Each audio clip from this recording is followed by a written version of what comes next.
le document du tribunal d'Abidjan par devant le témoin. De plus, Monsieur le Président, le document discuté est un document divulgué par l'accusation. Je suis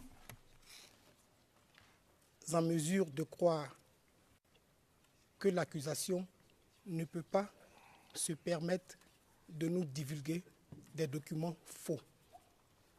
En tout cas, jusqu'à présent, j'ose croire que ça ne peut pas être le cas. Le document allégué est un document établi par le tribunal de première instance d'Abidjan, portant le sceau du tribunal de première instance d'Abidjan, divulgué par l'accusation et non par la défense. De là à dire que son contenu serait faux, il y a un pas que je pense que l'accusation ne devrait pas franchir.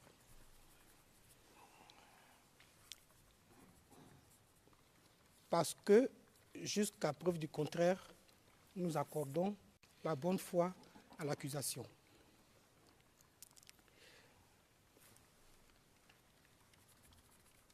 Il a été plusieurs fois question de ce que cette déposition ne comprendrait pas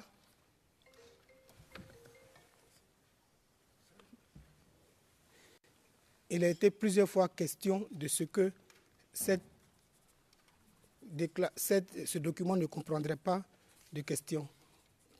Comme l'a aussi souligné Maître Altit, il nous a été plusieurs fois produit, je peux citer le témoin P414 et P00238, pour lesquels nous avons eu des dépositions sans question, avec seulement que des réponses. Et donc, je pense que les deux arguments utilisés par l'accusation sont proprement fallacieux.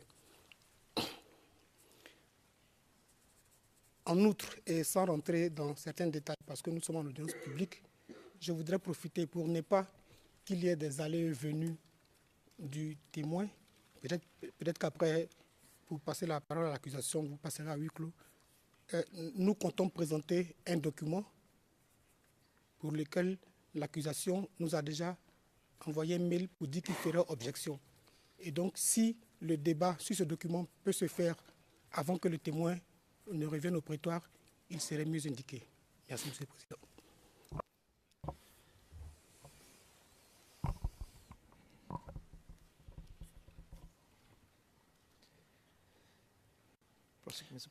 Président, Monsieur le procureur, Monsieur MacDonald, Madame, Messieurs les juges, j'ai deux choses à dire. Tout d'abord,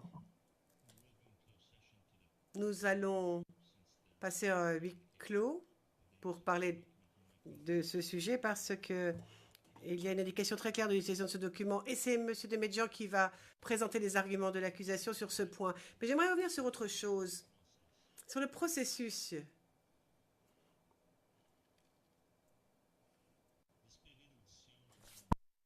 Ce PV d'audition est une communication au titre de la règle 77. Nous sommes obligés, tenus de le faire. Nous l'avons reçu et nous l'avons donné à la défense. Et dans d'autres affaires, on a déjà obtenu ce genre de document du côté de la défense à propos de témoins de l'accusation qui avaient témoigné devant les autorités ivoiriennes. Alors, la question est la suivante maintenant. On ne suit pas un processus logique pour l'instant. Pas le même en tout cas que celui que nous avions suivi par le passé. Premièrement, on présente le contenu du PV d'audition et le témoin va reconnaître s'il l'a dit ou non. S'il dit non, je n'ai pas dit ça, alors là on s'arrête. Ou alors on demande une clarification immédiate. Et ici en l'espèce, je ne sais pas si on est en audience publique ou pas, mais il va parler du pays plutôt que du nom. Alors on n'est même pas en train de faire tout cela. On ne présente même pas cela au témoin pour lui demander s'il se souvient avoir tenu ses propos. On a un document et on prend comme prémisse que ce qu'il a dit était exactement ce qui est consigné. Or, on sait très bien, quand on voit nos propres transcrits, qu'il y a toujours des erreurs. Toujours. et on envoie des clarifications. Et on a un rapport verbatim. Mais là, on a un procès verbal qui n'est pas mot pour mot, qui n'est pas verbatim. Et c'est au témoin, donc, de dire à la Chambre s'il se souvient avoir dit cela. S'il dit non, je ne m'en souviens pas, eh bien, théoriquement, on doit s'arrêter. Et mes collègues doivent, lors de la présentation de leurs moyens, présenter la personne qui a fait le PV d'audition. Un PV d'audition, ce n'est pas un compte-rendu mot pour mot. Il peut y avoir des erreurs, tout comme dans nos transcripts. Alors, l'exactitude de ce PV d'audition doit être établie. Nous sommes uniquement le conduit par lequel la communication se fait. Et la communication s'est faite en toute bonne foi. Et le témoin, il avait dit, oui, j'ai dit ça, oui, je n'ai pas dit ça. Et on a corrigé. Mais on a dû attendre, mélanger, avoir 4 déclarations mélangées sans avoir le processus correct employé, c'est-à-dire demander à chaque fois si le témoin se souvient avoir tenu ces propos-là et répondre oui ou non. Alors, on n'est pas du tout en train d'essayer d'empêcher la défense de faire son contre-interrogatoire en utilisant des dépositions préalables déjà faites soit dans ce prétoire, soit ailleurs que dans ce prétoire. Mais ce que nous disons, nous, c'est qu'il faut être équitable envers le témoin. Il faut lui donner la possibilité soit d'accepter le contenu, soit d'y apporter ses modifications s'il le souhaite. C'est notre position. Elle est claire. Donc, je pense que la défense est un peu trop rapide.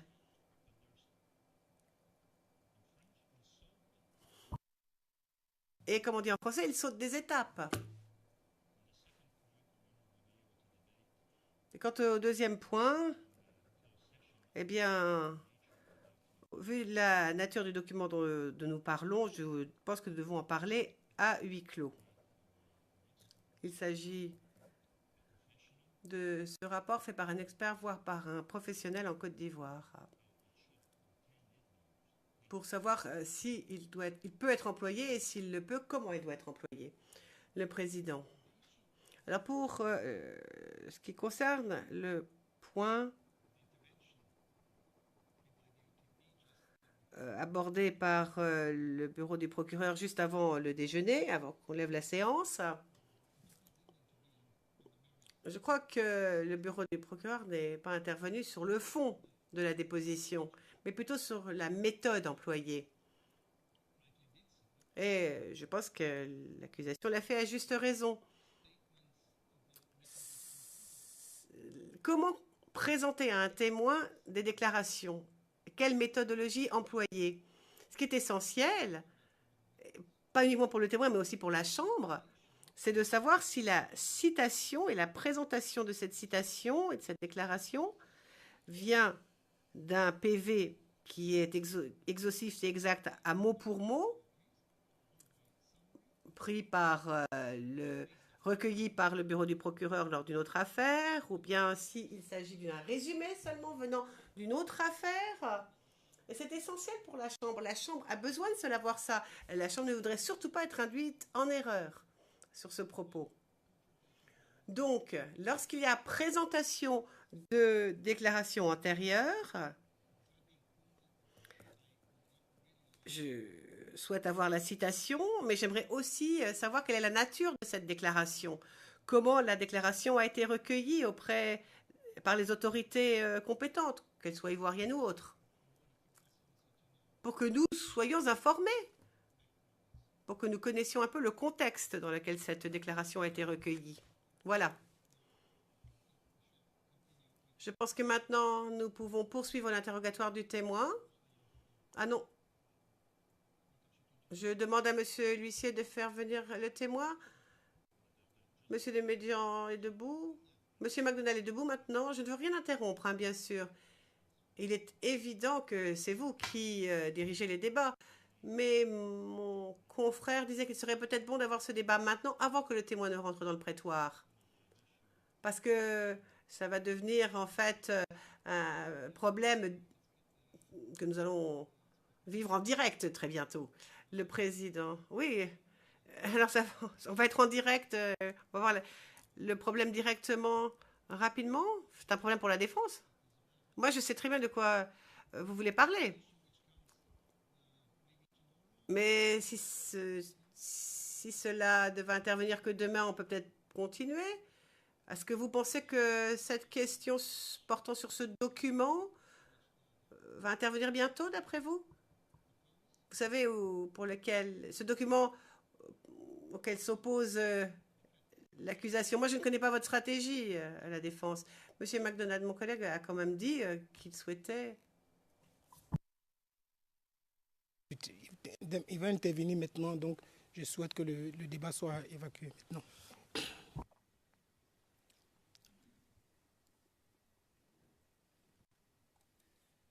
Maître Shea. Président Maître Shea, Madame, Messieurs les juges, sur la question du huis clos partiel, puisque mon éminent confrère de l'accusation a dit qu'il convenait que nous passions à huis clos partiel, eh bien, selon nous, ce n'est pas du tout nécessaire, c'est superflu pour discuter de ce sujet, c'est-à-dire le rapport de l'expert. En effet, ce rapport de l'expert a déjà fait l'objet de discussions en public, en Côte d'Ivoire, lors des procès qui ont eu lieu là-bas. Donc, si tant est qu'il y avait des problèmes de confidentialité pour le témoin, de toute façon, c'est trop tard. Monsieur MacDonald, mais contrairement à la Côte d'Ivoire, notre public ici, c'est le monde, par Internet, le monde entier. Il s'agit d'une allégation portant sur la santé de quelqu'un, et je pense que le monde n'a pas besoin d'être au courant. Alors en Côte d'Ivoire, quand c'est public, c'est les gens qui sont dans le prétoire qui sont au courant, les gens qui sont dans le public, et puis les journaux qui relayent cela, c'est tout. Alors que là, ça va être le monde entier. Et on est en train de parler quand même de l'aptitude de quelqu'un. Je pense qu'il faut être confidentiel pour ça. Je me souviens de tous les débats qui ont eu lieu autour d'une certaine personne qui se trouve ici dans le prétoire. Alors pourquoi est-ce que le témoin n'aurait pas droit aussi à ce que l'on préserve son intimité quand même ?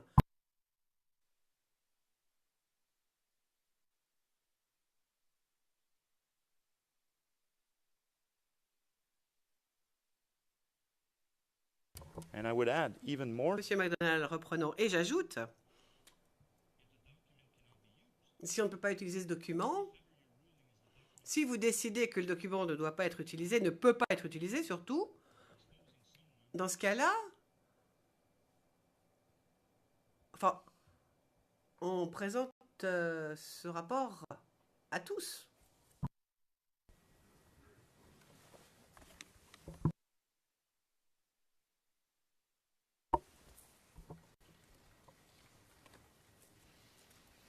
I think this may fall within rule. Je pense que cela peut peut-être tomber sous le coup de la règle 88, voire la règle 87.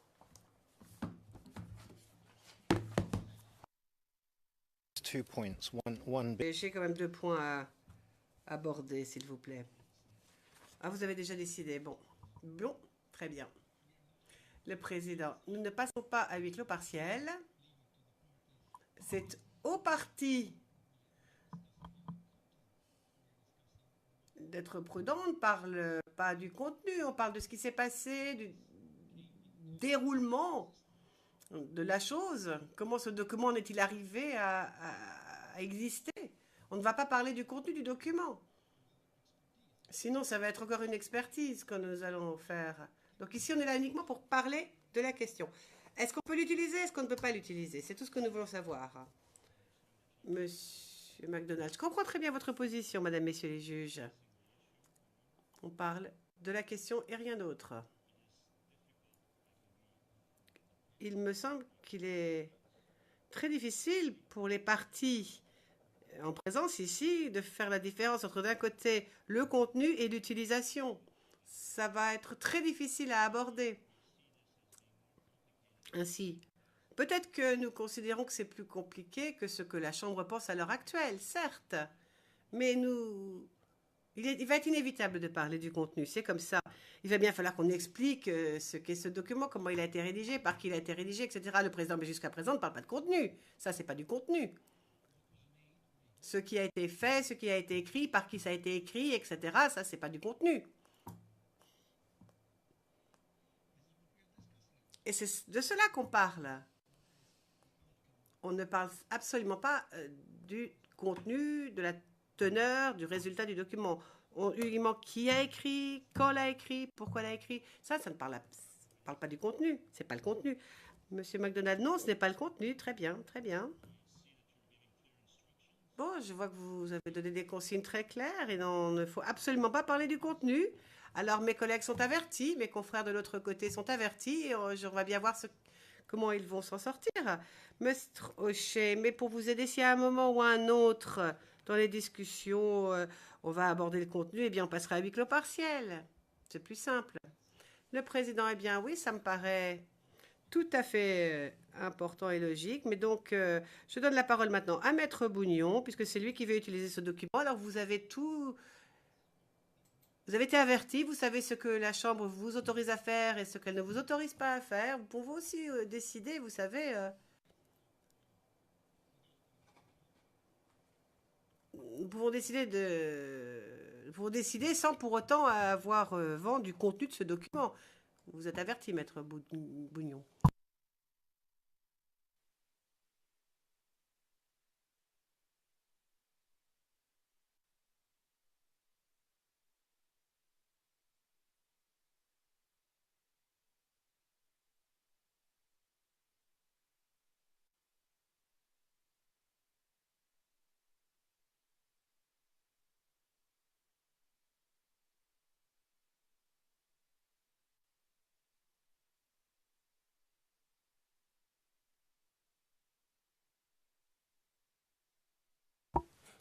Monsieur le Président, on entend le témoin, oui, on entend le témoin.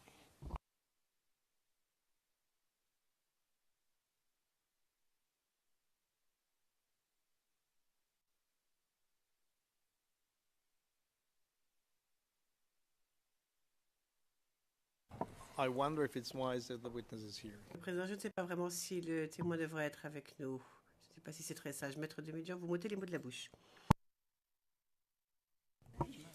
Bon, Monsieur le Président, c'est vous qui appréciez. Moi, We make a request for the witness to be excluded. Le procureur, nous demandons à ce que le témoin soit escorté hors du prétoire, s'il vous plaît. Le président, très bien. Désolé, monsieur le témoin, vous devez quitter le prétoire. Désolé. Bougnon. Président, Maître Bougnon.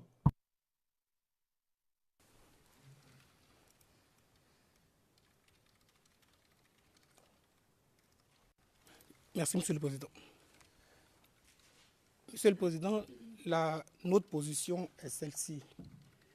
Nous notons depuis le début de notre interrogatoire les variations dans les propos du témoin.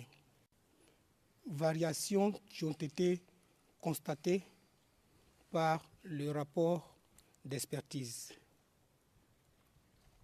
Et donc, la défense comptait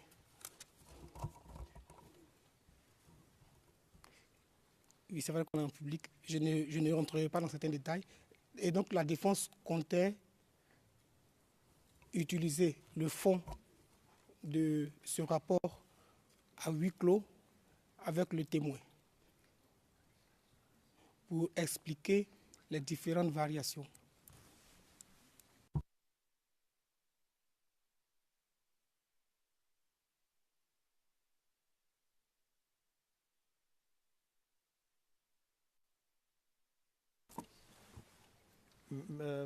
Well, I asked first.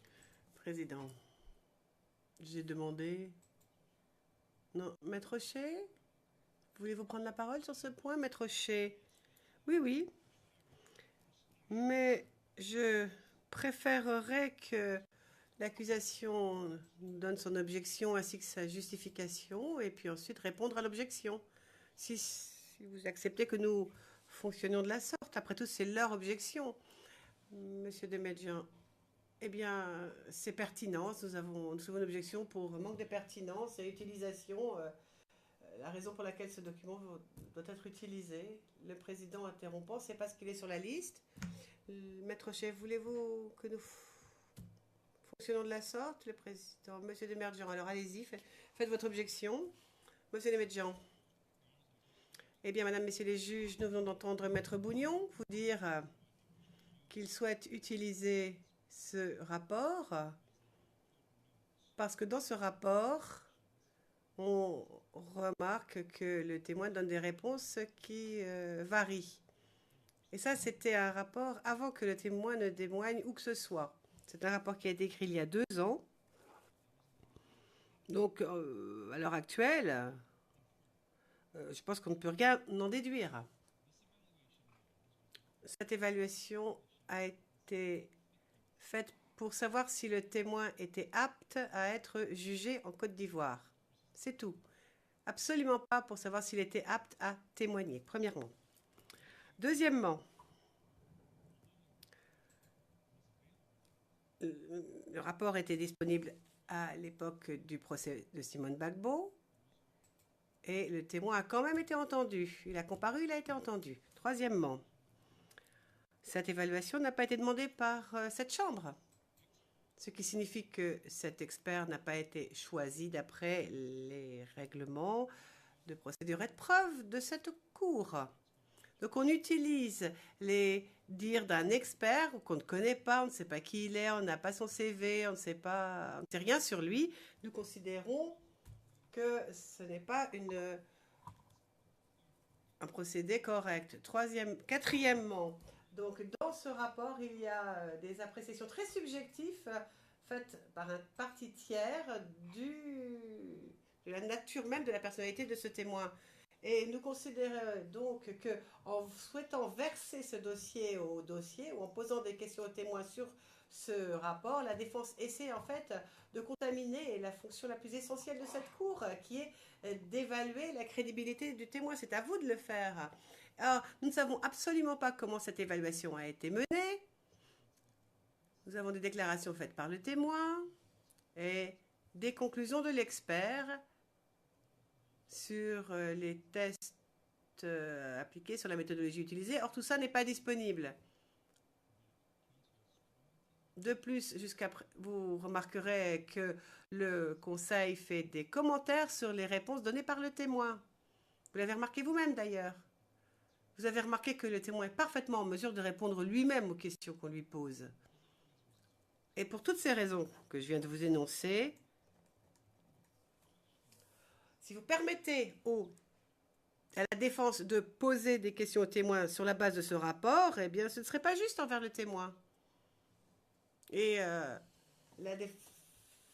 cela n'aidera absolument pas à la manifestation de la vérité. La défense pourra, après tout, citer cet expert pour qu'il vienne témoigner lors de la présentation de leurs moyens.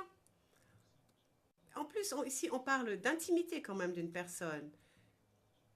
Et cela ne peut être abordé que dans l'intérêt de la justice, que ce soit en contre-interrogatoire ou en interrogatoire principal. Et nous considérons que pour l'instant, ce n'est pas le cas.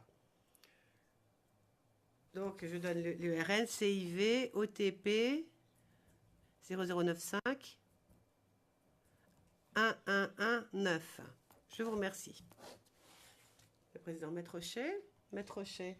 Merci.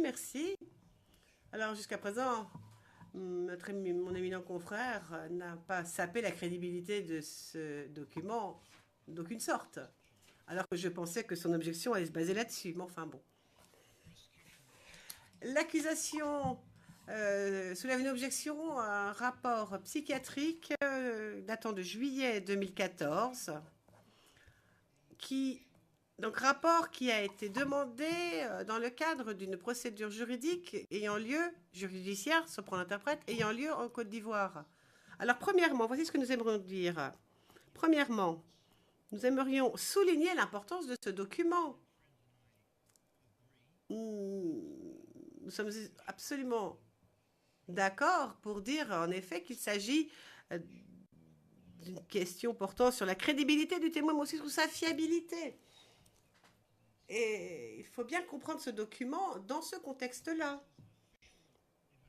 Il s'agit d'une évaluation officielle effectuée. Et je vais citer en français afin que la nature très officielle de ce document soit claire.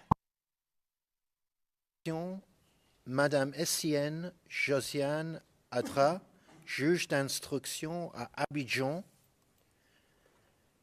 dans le cadre de la procédure d'instruction,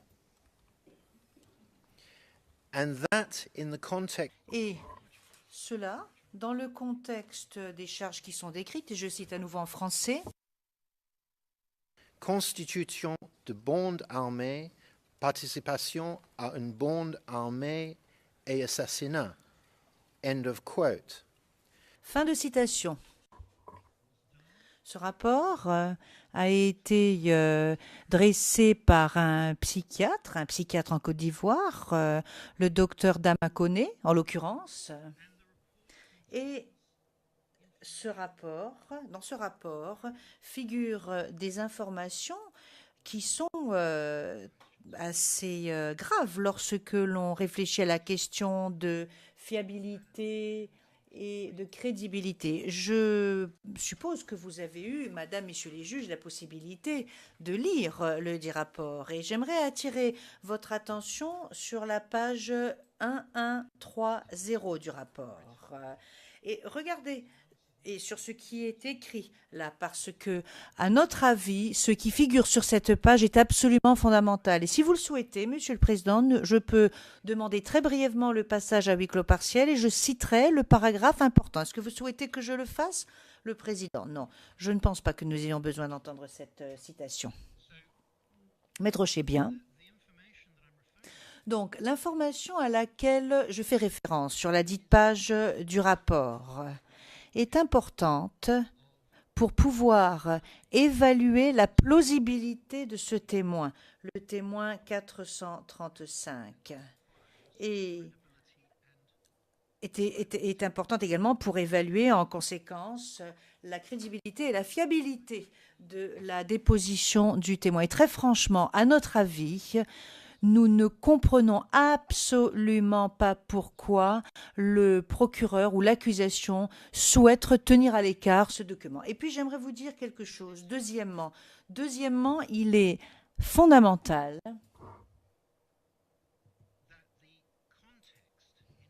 que le contexte dans lequel ce rapport a été établi, ainsi que la teneur du rapport, puisse faire l'objet de discussions de la part de la défense ou entre la défense et ce témoin.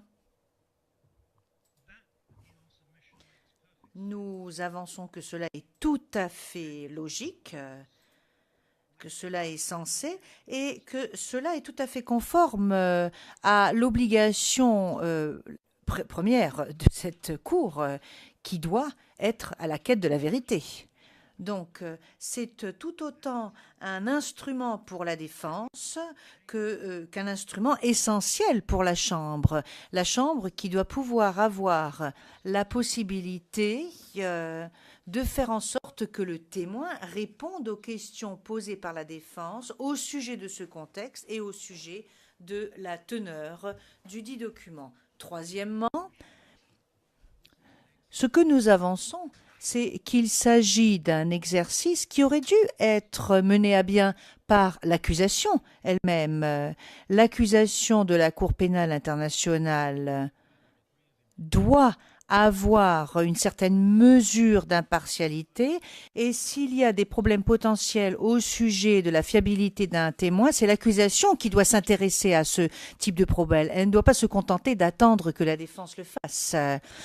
Toutefois, en l'occurrence, l'accusation a prouvé son manque d'intérêt total pour la situation ou l'état psychiatrique de ce témoin. N'oublions pas que l'accusation a auditionné ce témoin en mai 2014, à savoir immédiatement après son arrestation et son interrogatoire par la DST.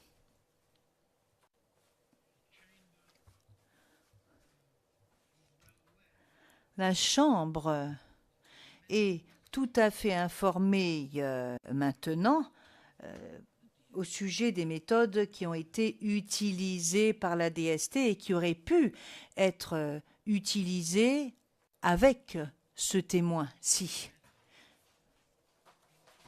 Ce genre de méthode qui, en fait, qui inclut également des actes de torture. La première fois que l'accusation a soulevé cette question qui a son importance, cela s'est passé le 25 mai 2015 et ils ont présenté une évaluation sur la santé du témoin qui fait l'objet du document CIVOTP-0086-0625-R01. Il s'agit d'un rapport qui figure sur une page et qui n'évoque absolument pas l'état psychologique de ce témoin. Donc, c'est au vu de ce contexte qu'il incombe à la Chambre ainsi qu'au Conseil de la Défense de jeter de la lumière sur cette question par le truchement du témoin, et la Défense a tout à fait le droit de le faire.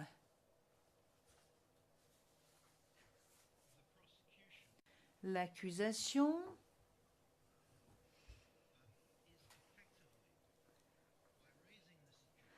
a soulevé cette objection et ce faisant, elle fait passer en quelque sorte à la trappe les conditions de détention du témoin et l'influence potentielle qui aurait pu être exercée sur ce témoin lors de sa détention, ainsi que l'état d'esprit du témoin, qui est absolument essentiel pour ce qui est de déterminer la crédibilité, ou d'évaluer plutôt la crédibilité et la fiabilité de ce témoin.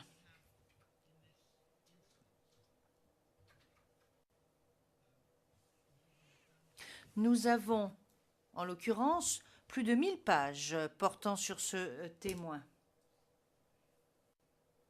Et de façon générale, nous avons des milliers de pages qui n'ont fourni à la défense aucune information au sujet de l'état psychiatrique et de l'état psychologique de ce témoin. Et d'ailleurs, cela inclut des documents émanant des autorités ivoiriennes.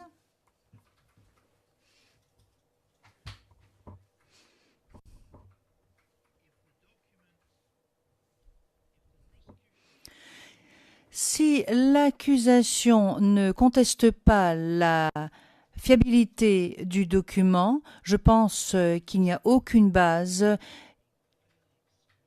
qui peut être utilisée pour exclure la possibilité que la défense s'intéresse à ce document par le truchement de ce témoin, à moins, bien entendu, que je ne puisse vous fournir d'autres informations à ce sujet. Le Président, nous allons suspendre pendant une dizaine, une vingtaine de minutes, 15 minutes. Monsieur McDonald, j'aimerais ajouter un élément d'information qui a son importance.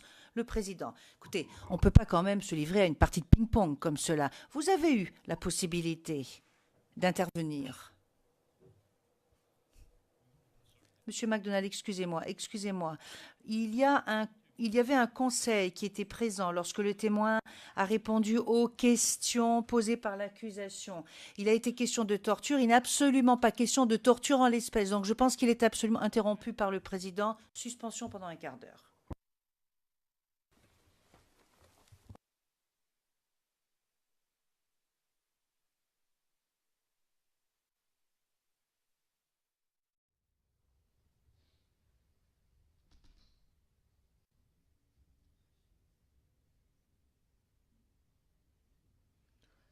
Please be seated. Veuillez vous asseoir.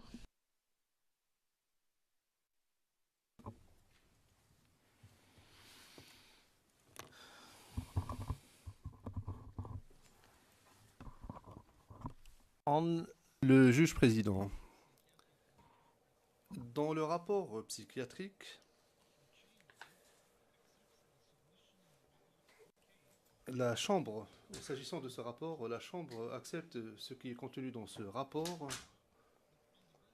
Il sera donc versé au dossier, mais à condition que le témoin ne puisse pas faire de commentaires sur un rapport portant sur son état psychiatrique. Il s'agit d'un rapport d'expertise psychiatrique portant sur son état de santé. Donc la Chambre n'autorise pas qu'on pose des questions sur le rapport. Il nous reste 20 minutes. Je vais donc demander à M. l'huissier de bien vouloir faire entrer le témoin.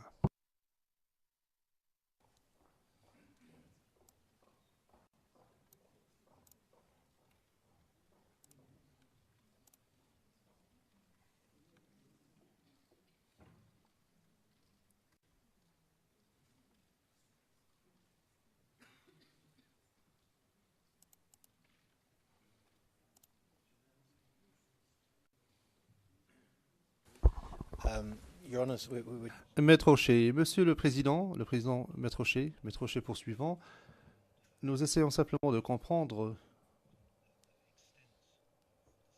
ce en quoi consiste votre décision. Je vais vous dire ce que j'ai compris et vous me direz si j'ai raison. Le président interrompant. Voici ce que nous voulions dire. Le rapport sera versé au dossier, il fera partie donc du dossier de l'affaire. Il sera apprécié le moment venu, mais personne n'est autorisé à poser des questions sur le contenu du dit rapport. Maître Rocher, voyez-vous, c'est justement là où le bas blesse, c'est que qu'est-ce que vous entendez au juste par le contenu du rapport? Si j'ai bien compris, nous ne sommes pas autorisés à exploiter le contenu du document en la présence du témoin, mais je suppose que cela ne nous empêche pas de poser des questions aux témoins se rapportant au sujet abordé dans le cadre de ce contenu. Autrement dit, la Chambre ne nous interdit pas d'aborder avec le témoin son état de santé dans le cadre de nos questions de santé mentale. Ce qui n'est pas autorisé, c'est que nous posions des questions sur la base du contenu du rapport. Est-ce que j'ai bien compris votre décision, monsieur le juge président? Nous verrons. Enfin, je ne sais pas. Pour le moment, je ne sais pas. Nous verrons. Monsieur MacDonald, sur ce point, Monsieur le Président, je crois qu'il est important que toute déclaration préliminaire peut être utilisée. Mais s'agissant des conclusions tirées par les experts, le témoin n'est pas en mesure de faire des commentaires là-dessus. Le juge président, bien sûr que non. Le témoin n'est pas en mesure de se prononcer sur les conclusions des experts, car il n'est pas censé parler de l'évaluation faite par des experts. Monsieur le témoin,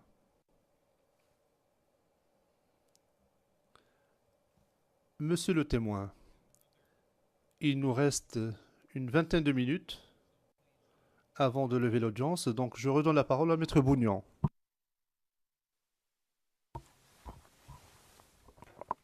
Merci, Monsieur le Président. Monsieur le Président, je demande un huis clos partiel, s'il vous plaît.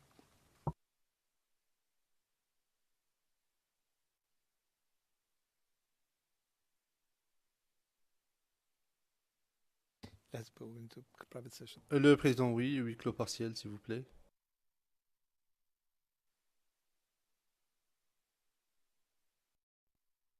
La greffière d'audience, nous sommes en audience publique. Le Président, je vous remercie. Il est 16 heures. Nous allons interrompre l'interrogatoire du témoin. Je demande au greffier ou à l'huissier de bien vouloir accompagner le témoin en dehors du prétoire. Nous allons devoir discuter des horaires des prochaines journées, car, comme l'a indiqué le conseil de permanence, il ne sera pas disponible mercredi, ce qui complique à l'évidence la procédure. Vous n'êtes pas disponible mercredi, c'est tout. Et vous pourriez éventuellement revenir après cela, le conseil de permanence. Je pourrais revenir jeudi et vendredi. Et lundi 31. Pas le mardi, le 1er novembre. Je ne serai pas disponible. Mais je serai disponible le 2 novembre et le 3 novembre. Le président, très bien. Très bien. Merci beaucoup. Je sais qu'il est difficile de prévoir la suite des choses pendant les semaines à venir. Je pense que la déposition de ce témoin se poursuivra jusqu'à la pause. Monsieur MacDonald, nous n'allons pas siéger vendredi ni mercredi, et la semaine prochaine nous aurons le président interrompant 3 jours, lundi, mardi et jeudi. Mardi, le conseil de permanence ne sera pas disponible. Monsieur MacDonald, alors je propose que l'on reporte à plus tard, après la pause, la déposition du prochain témoin. Je n'en dirai pas plus à ce stade. Nous avions l'intention de demander peut-être à appeler un autre témoin un peu plus tôt que prévu, mais je crois que nous risquons de perdre une journée d'audience ou deux. Le président, ou peut-être pas. En tout état de cause, je crois que le mieux ce serait d'accéder à la demande du conseil de permanence qui ne sera pas disponible le 1er novembre.